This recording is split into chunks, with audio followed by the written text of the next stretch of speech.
Hello friends, education classes में आप सबका बहुत बहुत स्वागत है। दोस्तों, अगर आपको मेरी वीडियोज अच्छी लगती है और आप लोगों के लिए हेल्पफुल है तो प्लीज़ इन्हें लाइक कीजिए और मेरे चैनल को सब्सक्राइब कीजिए।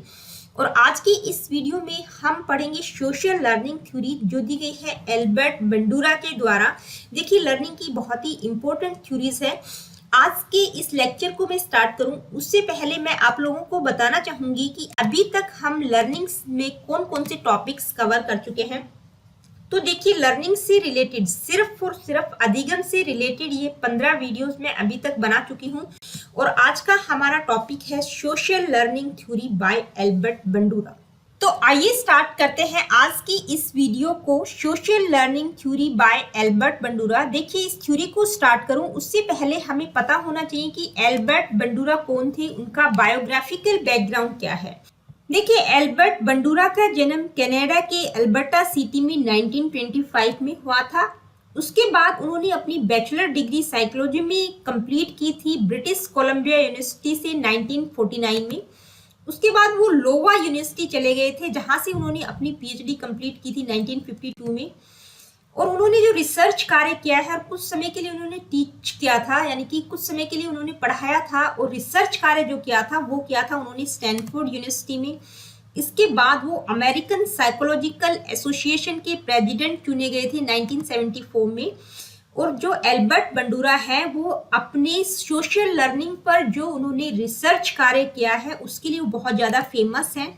और 2006 में उनको लाइफ टाइम अचीवमेंट अवार्ड से भी नवाजा गया था साइंस ऑफ साइकोलॉजी के लिए। तो दोस्तों, ये था एल्बर्ट बंडूरा का बायोग्राफिकल बैकग्राउंड। अब हम थ्योरी को देखेंगे, what is the social learning theory, यानी कि सामाजिक अधिगम सिद्धांत क्या है जो दिया गया है एल्बर्ट बंडूरा के द्वारा।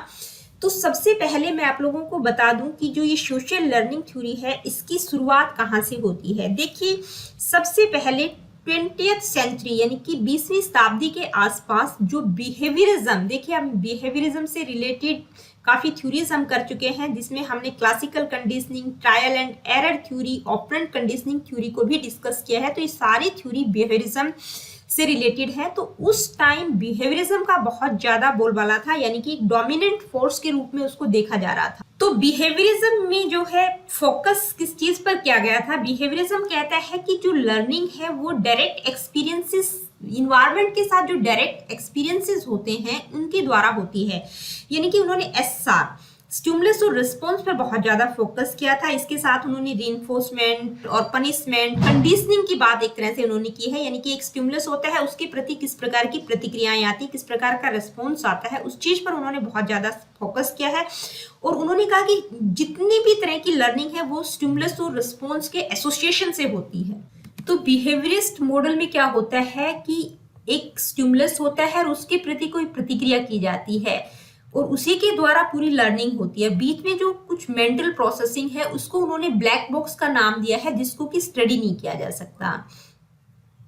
तो पहले की जितनी भी थ्योरीज थी जो बिहेवियरिस्टिक मॉडल पर आधारित थी, जैसे ऑपरेंट कंडीशनिंग, क्लासिकल कंडीशनिंग और ट्रायल एंड एरर थ्योरी, तो इन सभी थ्योरीज में यही देखने को मिलता है कि एक स्टिमुलस होता है उसके प्रति कोई ना कोई रिस्पॉन्स किया जाता है। लेकिन उसके बाद कॉग्निटिव थ्योरीज आ गई और कॉग्निटिव मॉडल जो आया उसमें ये कहा गया कि केवल स्टिमुलस और रिस्पॉन्स के द्वारा, यानी कि इन्वायरमेंट में जो इनपुट किया जाता है और उसके बाद जो आउटपुट आता है बिहेवियर का, उसके द्वारा लर्निंग नहीं होती।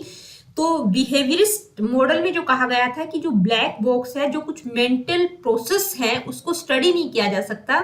तो कॉग्निटिव मॉडल में कहा गया कि ये जो मीडिएशनल प्रोसेस है, कुछ मेंटल इवेंट्स हैं, इनको भी स्टडी किया जा सकता है। और अगर इनको स्टडी कर लिया जाता है तो बिहेवियर को समझना बहुत इजी हो जाएगा, यानी कि किस तरह का बिहेवियर निकल कर आएगा based on the stimulus, based on the input in the environment. तो उसके आधार पर जो है लर्निंग जो होगी वो बहुत ही बेहतर तरीके की होगी। तो जो कुछ मेंटल इवेंट्स है या मीडिएशनल प्रोसेस है उसको स्टडी किया जा सकता है, यानी कि उसको भी साइंटिफिकली स्टडी किया जा सकता है। और जो कॉग्निटिव मॉडल है वो पूरा इसी पर आधारित है और सोशल लर्निंग थ्योरी भी कॉग्निटिव मॉडल का ही एक पार्ट है। तो बिहेवियरिज्म से रिलेटेड जितनी भी थ्योरीज हैं उनमें यही कहा गया है कि जो लर्निंग है वो स्टिमुलस और रिस्पॉन्स के एसोसिएशन से होती है, उसके आधार पर ही बच्चे को रेनफोर्समेंट या पनिशमेंट दिया जाता है। लेकिन जो बंडूरा है उन्होंने सोशल लर्निंग थ्योरी को प्रपोज किया। उन्होंने कहा कि जो लर्निंग है वो सिंपली ऑब्जर्वेशन के द्वारा होती है, यानी कि बच्चा जो है दूसरे के व्यवहार को ऑब्जर्व करता है, उसको इमिटेट करता है, उसी की तरह वो बनने की कोशिश करता है, उसको एक रोल मॉडल के रूप में देखता है, उसी की तरह से वो बनने की कोशिश करता है। तो लर्निंग जो है ऑब्जर्वेशन, इमिटेशन और मॉडलिंग के द्वारा होती है। ये बंडूरा के विचार थे। उन्होंने अपनी सोशल लर्निंग थ्योरी में इन चीजों पर फोकस किया है।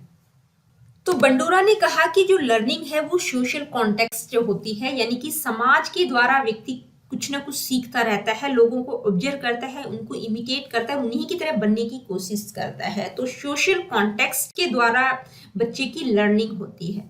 तो दोस्तों जो सोशल लर्निंग थ्योरी है वो बेसिकली 3 कोर कॉन्सेप्ट्स पर आधारित है, यानी कि सोशल लर्निंग थ्योरी में 3 मेन कॉन्सेप्ट्स की बात की गई है। कौन कौन से कॉन्सेप्ट्स हैं आइए देखते हैं। फर्स्ट है ऑब्जर्वेशनल लर्निंग, यानी कि बच्चे या व्यक्ति जो है ऑब्जर्व करके सीखते हैं, अपने आसपास के वातावरण को वो ऑब्जर्व करते हैं और उसके द्वारा उनकी लर्निंग होती है। नेक्स्ट है इंट्रिंसिक रेनफोर्समेंट, यानी कि mental states are important for learning. आप अंदर से कितने मोटिवेटेड हैं किसी चीज को सीखने के लिए। नेक्स्ट है मॉडलिंग प्रोसेस, तो उसमें उन्होंने कहा कि जो लर्निंग है वो जरूरी नहीं है व्यक्ति के व्यवहार को चेंज करें। जैसा कि बिहेवियरिज्म में कहा गया है कि learning is the permanent change of behaviour, यानी कि व्यक्ति के व्यवहार में परमानेंट चेंज लाती है। तो उन्होंने इस शब्द को, इस चीज को भी नकारा है कि लर्निंग के द्वारा जरूरी नहीं है परमानेंट चेंज आए व्यक्ति के व्यवहार में। तो इसके लिए उन्होंने एक मॉडलिंग प्रोसेस दिया है जिसमें उन्होंने कुछ स्टेप्स की बात की है, उनको हम डिटेल में भी डिस्कस करेंगे। तो अभी इन 3 कोर कॉन्सेप्ट्स को हम डिटेल में स्टडी करेंगे। फर्स्ट है ऑब्जर्वेशनल लर्निंग। देखिए ऑब्जर्वेशनल लर्निंग क्या होती है आइए देखते हैं। तो ऑब्जर्वेशनल लर्निंग क्या होती है, इसके लिए बंडूरा के द्वारा कुछ एक्सपेरिमेंट किए गए थे 1960s में। तो उनको एक तरह से बोबोडोल एक्सपेरिमेंट कहा जाता है, यानी कि एक बोबोडोल होती है उस पर उन्होंने कुछ एक्सपेरिमेंट किए थे। तो उसके द्वारा उन्होंने यही बताने की कोशिश की है कि जो बच्चे होते हैं वो जो है ऑब्जर्व करके सीखते हैं, ऑब्जर्वेशन के द्वारा सीखते हैं। तो देखिए बंडूरा के द्वारा जो बोबोडोल पर एक्सपेरिमेंट किए गए उसके द्वारा उन्होंने यही डेमोन्स्ट्रेट किया कि जो बच्चे हैं वो इमिटेशन और ऑब्जर्वेशन के द्वारा सीखते हैं, यानी कि वो ऑब्जर्व करते हैं फिर उसी तरह से वो इमिटेट करने की कोशिश करते हैं, उस चीज की नकल करने की कोशिश करते हैं। तो उस एक्सपेरिमेंट में क्या होता है, बच्चों को 3 ग्रुप्स में डिवाइड किया जाता है। एक ग्रुप के बच्चों को लव से रिलेटेड मूवी दिखाई जाती है, दूसरों को सोशल कॉन्टेक्स्ट से रिलेटेड मूवी दिखाई जाती है और थर्ड ग्रुप के जो बच्चे होते हैं उनको वायलेंस से रिलेटेड मूवी दिखाई जाती है। तो बाद में जब उन बच्चों को अकेले रूम में छोड़ा जाता है तो जिन बच्चों को लव से रिलेटेड मूवी दिखाई गई थी तो वो बच्चे जो है उस बोबोडोल के साथ उसी प्रकार का बिहेव करने की कोशिश करते हैं, वो भी उसको प्यार करते हैं, अच्छे से उसको रखते हैं। सोशल कॉन्टेक्स्ट से रिलेटेड जिन बच्चों को मूवी दिखाई गई थी वो बच्चे भी, मतलब समाज में किस तरह से रहा जा सकता है, सामाजिक कार्य कैसे होते हैं, उसी प्रकार के बिहेव वो करने की कोशिश करते हैं। और जिन बच्चों को वायलेंस से रिलेटेड मूवी दिखाई गई थी, यानी कि जो बोबोडोल को वायलेंटली पीट रहे थे, तो उन बच्चों को जब अकेले रूम में छोड़ा जाता है तो वो भी उस बोबोडोल को एग्रेसिवली पीट रहे हैं, यानी कि उसके प्रति वो भी एग्रेसिव एक्शन करते हैं। तो बंडूरा इस बोबोडोल एक्सपेरिमेंट सीरीज के द्वारा यही बताने की कोशिश कर रहे हैं कि जो बच्चे या लोग होते हैं वो जो है ऑब्जर्वेशन और इमिटेशन के द्वारा सीखते हैं, ऑब्जर्वेशन के द्वारा उनकी लर्निंग होती है। तो ऑब्जर्वेशनल लर्निंग के लिए बंडूरा के द्वारा जो एक्सपेरिमेंट किया गया था बोबोडोल पर, उसके आधार पर उन्होंने ये निष्कर्ष निकाला कि ऑब्जर्वेशनल लर्निंग जो है 3 बेसिक मॉडल्स पर आधारित है। कौन कौन से? फर्स्ट है लाइव मॉडल, यानी कि जो व्यक्ति जिस प्रकार का व्यवहार देखता है उसके सामने जो भी व्यवहार किया जा रहा है उसको वो सीख जाते हैं, उसी की तरह वो भी व्यवहार करने की कोशिश करते हैं। नेक्स्ट है वर्बल इंस्ट्रक्शनल मॉडल, यानी कि बच्चों को जिस प्रकार की इंस्ट्रक्शन दी जाती है, किसी के व्यवहार को जिस तरह से एक्सप्लेन किया जाता है वो भी उसी तरह से करने की कोशिश करते हैं। और नेक्स्ट है सिंबॉलिक मॉडल यानी कि सांकेतिक मॉडल। जैसे कि बच्चे जो है फिल्मों में, बुक्स में पढ़ते हैं, टेलीविजन प्रोग्राम्स पर, सोशल मीडिया पर जो देखते हैं उसी की तरह से वो भी बनने की कोशिश करते हैं। तो उन्होंने कहा कि जो ऑब्जर्वेशनल लर्निंग है वो बेसिकली 3 मॉडल्स पर आधारित है: live model, verbal instructional model और symbolic model. Now let me explain what is the next core concept. देखिए नेक्स्ट कोर कॉन्सेप्ट है इंट्रिंसिक रीइंफोर्समेंट। इंट्रिंसिक रीइंफोर्समेंट या इंट्रिंसिक मोटिवेशन भी हम कह सकते हैं। तो इंट्रिंसिक रीइंफोर्समेंट का मतलब होता है is a form of internal reward such as a pride, satisfaction and a sense of accomplishment. यानी कि आप अंदर से कितने मोटिवेटेड हैं किसी भी व्यवहार को करने के लिए। तो इंट्रिंसिक रीइंफोर्समेंट का मतलब है कि कोई भी ऐसा कार्य जो आप किसी एक्सटर्नल रिवॉर्ड के लिए नहीं कर रहे हैं, यानी कि बाहर से जो आपको रिवॉर्ड मिलने वाला है उसके लिए वो काम नहीं करना, बल्कि इंट्रिंसिक रीइंफोर्समेंट का मतलब है कि आप अपने इंटरेस्ट और अपने इंजॉयमेंट के लिए जो कार्य करते हैं, जो आपको अंदर से सेटिस्फेक्शन देता है, किसी प्रेशर के द्वारा आप नहीं करते, बाहरी दबाव के कारण कोई कार्य नहीं करना, बल्कि अपने इंटरेस्ट और अपनी इच्छाओं के लिए जो कार्य किया जाता है वो होता है इंट्रिंसिक रीइंफोर्समेंट। देखिए इंट्रिंसिक रीइंफोर्समेंट क्या होता है उसको मैं एक एग्जांपल के द्वारा यहाँ आप लोगों को बताना चाहूंगी। मान लीजिए कोई बुक आप पढ़ रहे हैं, वो बुक आप इसलिए पढ़ रहे हैं क्योंकि आपको कोई क्लास पास करनी है या आपको कोई एग्जाम क्लियर करना है, तो वो जो है एक्सटर्नल रिवॉर्ड है, एक्सटर्नल रीइंफोर्समेंट है, यानी कि आप किसी बाहरी दबाव के कारण कर रहे हैं। लेकिन आप बुक इसलिए पढ़ रहे हैं क्योंकि बुक को पढ़ना आपको अच्छा लगता है, आपका इंटरेस्ट है उस बुक में, इसलिए अगर आप उस बुक को पढ़ रहे हैं तो वो आपके लिए इंट्रिंसिक रीइंफोर्समेंट का काम करेगी। एक और एग्जांपल, जैसे कि मैं सुबह सुबह योगा करती हूँ, योगा इसलिए करती हूँ क्योंकि मुझे अच्छा लगता है, मुझे सेटिस्फेक्शन मिलता है, तो ये इंट्रिंसिक रीइंफोर्समेंट है। तो इंट्रिंसिक रीइंफोर्समेंट के बारे में मैं यही कहूंगी कि these are the factors that are comes from inside you, the motivation comes from inside. तो इंट्रिंसिक रीइंफोर्समेंट का जो कॉन्सेप्ट है उसको आगे जो है कॉग्निटिव फैक्टर से लिंक किया गया, यानी कि यहाँ पर आपका संज्ञान काम कर रहा है, आप अपने pride, satisfaction and sense of accomplishment के लिए काम कर रहे हैं कि आप इंटरनली कितने मोटिवेटेड हैं। तो यहाँ पर आपका कॉग्निटिव फैक्टर काम कर रहा है। तो आगे चलकर बंडूरा ने जो है इस थ्योरी को सोशल कॉग्निटिव लर्निंग थ्योरी के रूप में डेवलप किया। तो पहले सोशल लर्निंग थ्योरी बिहेवियरिज्म के अंतर्गत आती थी, लेकिन बाद में इस थ्योरी को कॉग्निटिविज्म के अंतर्गत शामिल किया गया क्योंकि कॉग्निटिव फैक्टर्स पर भी उन्होंने फोकस किया है। अब इस थ्योरी का थर्ड कोर कॉन्सेप्ट क्या है, वो है मॉडलिंग प्रोसेस। देखिए मॉडलिंग प्रोसेस क्या है। मॉडलिंग प्रोसेस में क्या होता है कि व्यक्ति या बच्चा किसी को अपना रोल मॉडल मान लेता है, यानी कि पहले वो ऑब्जर्व करता है, इमिटेट करता है और जिसको वो अच्छा मानता है उसी की तरह से वो बनने की कोशिश करता है। तो मॉडलिंग जो है इफेक्टिव तभी होगी जब उसके कुछ जनरल रूल्स और स्ट्रेटजीज को अच्छे से डिफरेंट सिचुएशंस में डील किया जाए। तो इसके लिए बंडूरा ने जो है मॉडलिंग प्रोसेस के लिए 4 स्टेप्स की बात की है: अटेंशन, रिटेंशन, रिप्रोडक्शन और मोटिवेशन।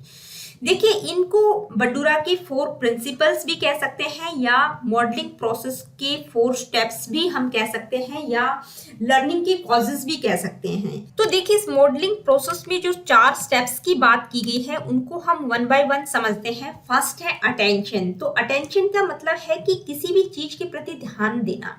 लर्नर किसी चीज को सीखना चाहता है तो सबसे पहला स्टेप है कि उस चीज के बारे में वो अटेंशन पे करे। अगर वो ध्यान नहीं देगा तो जो लर्निंग होगी, उसकी लर्निंग की जो क्वालिटी होगी वो बहुत अच्छी नहीं होगी। तो मॉडलिंग प्रोसेस में अगला स्टेप है रिटेंशन, यानी कि किसी चीज को कितना आप रिटेन कर सकते हैं, कितना आप उसको ध्यान देकर उस बिहेवियर को कितना अच्छे से रिमेम्बर कर सकते हैं।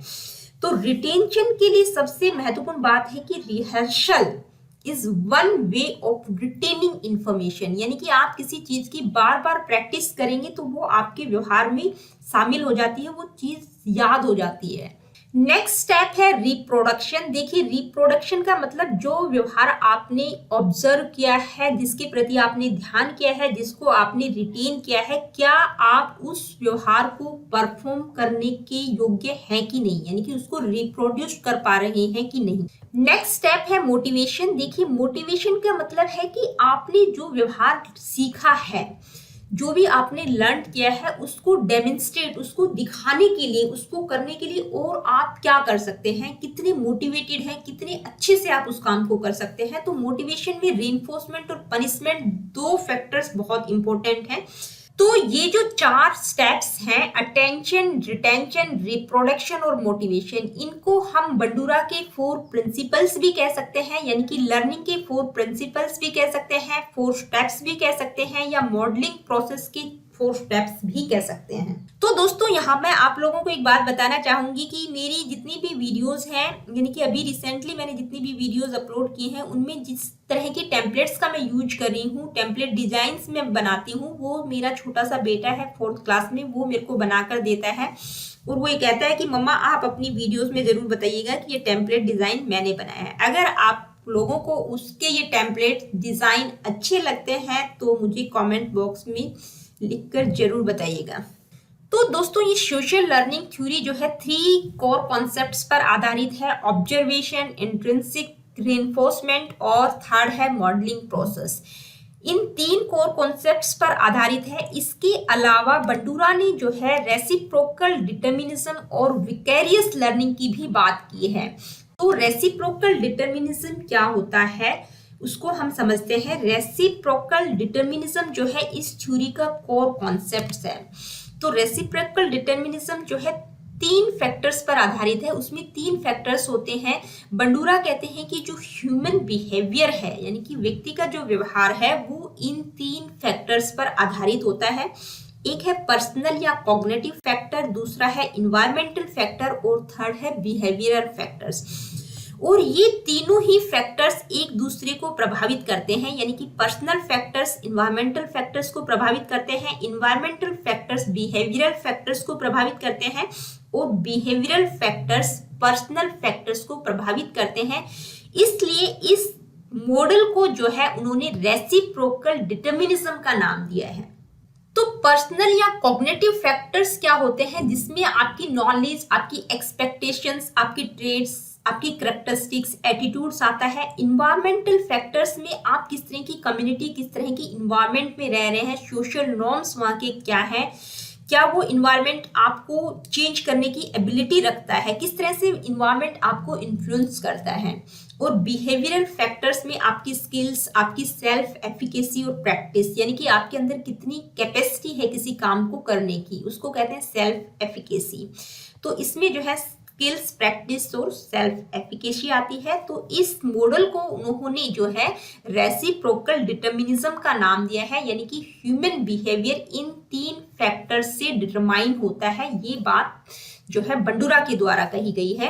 अब उन्होंने विकेरियस लर्निंग की भी बात की है। देखिए, विकेरियस लर्निंग क्या होती है, इस तरह की लर्निंग जिसमें व्यक्ति जो है डायरेक्ट एक्सपीरियंसेस के द्वारा न सीखकर इनडायरेक्ट एक्सपीरियंसेस के द्वारा सीखता है, यानी कि दूसरे व्यक्तियों के अनुभवों से कुछ सीखना, उसको कहा जाता है विकेरियस लर्निंग। तो विकेरियस लर्निंग को यहाँ मैं आप लोगों को एक एग्जाम्पल के द्वारा बताना चाहूंगी कि किस तरह से हम दूसरों की इनडायरेक्ट एक्सपीरियंसेस से सीखते हैं। मान लीजिए किसी व्यक्ति को स्नैक ने काट लिया और हमने देखा कि स्नैक के काटने से उस व्यक्ति की डेथ हो गई, तो क्या हम भी उसको डायरेक्ट एक्सपीरियंस लेंगे उससे, कि हम भी स्नैक के पास जाएंगे, हम भी ये चेक करेंगे कि क्या स्नैक के काटने से डेथ होती है कि नहीं।